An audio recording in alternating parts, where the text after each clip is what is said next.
Contradecir. ¿Quién dijo contradecir? Hoy he invitado a Pericles para que me ayude a tratar el tema del conflicto como consecuencia de las dificultades para manejar las contradicciones a través del diálogo social. Pericles dice que contradecir es la capacidad de decir lo contrario de lo que otro afirma o negar lo que da por cierto cuando estamos entre paisanos y probar que algo no es cierto cuando nos están metiendo gato por liebre. Eso es cierto siempre que lo hagamos con argumentos y no contradigamos simplemente por contradecir. Pericles, como la mayoría de las personas, cree que para dialogar se necesitan tres y que para pelear se necesitan dos. Lo cierto es que no se puede hablar de diálogo social sin tener la referencia del conflicto y tampoco podemos hablar de conflicto sin tener la referencia de la violencia. Conflictos los hay de todas las clases, como en botica. En Colombia tenemos peleas, enfrentamientos armados, combates, luchas sociales, etc. También hay otros conflictos que solo generan dificultades, apuros o situaciones de difícil salida. Y hay conflictos que realmente son un dolor de cabeza o un problema irresoluto. También hay ese tipo de conflictos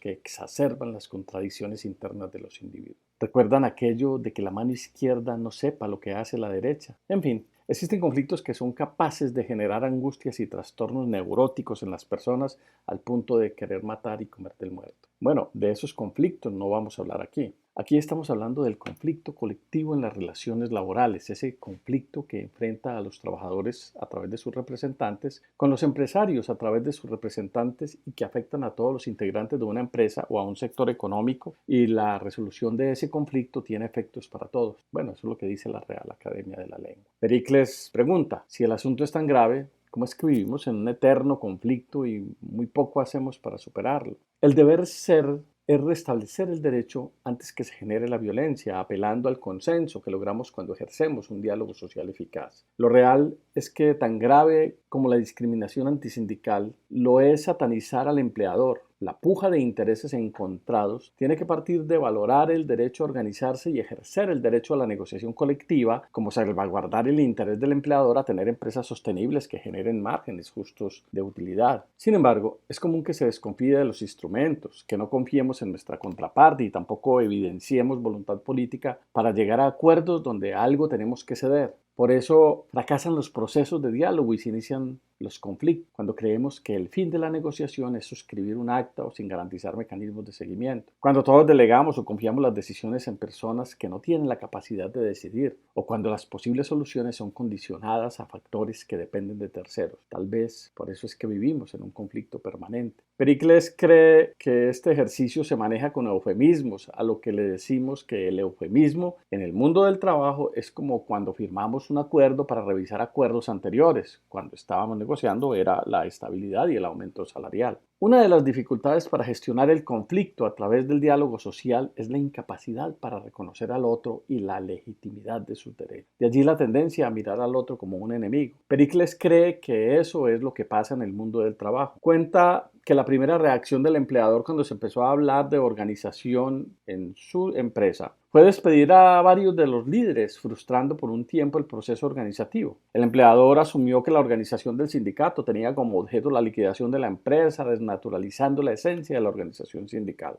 En contraprestación, dice Pericles, el primer pliego de peticiones que presentaron estuvo signado por el resentimiento de los trabajadores que quisieron cobrarse las medidas arbitrarias del empleador amenazando con la huelga. Muchos empleadores y también algunos trabajadores creen que el empleo es un favor que el empleador le hace al trabajador, generando soberbia en unos y sumisión en otros. Los conflictos sociolaborales se encuentran el florero de Llorente en cualquier circunstancia, sean hechos arbitrarios, acciones soberbias, desconocimiento de derechos y resentimiento. También en la falta de investigación, en el no ejercicio de la consulta o por no ejercer el intercambio de información. El conflicto supone un choque intencionado de los actores que actúan recíprocamente con hostilidad, casi siempre por una necesidad o por la no satisfacción de un derecho, donde unos y otros tratan de romper la resistencia del otro, incluyendo en este propósito el uso de la violencia. Como vemos, tanto trabajadores como empleadores ejercen su capacidad de contradecir para invocar o salvaguardar sus derechos o defender sus intereses. El quid del asunto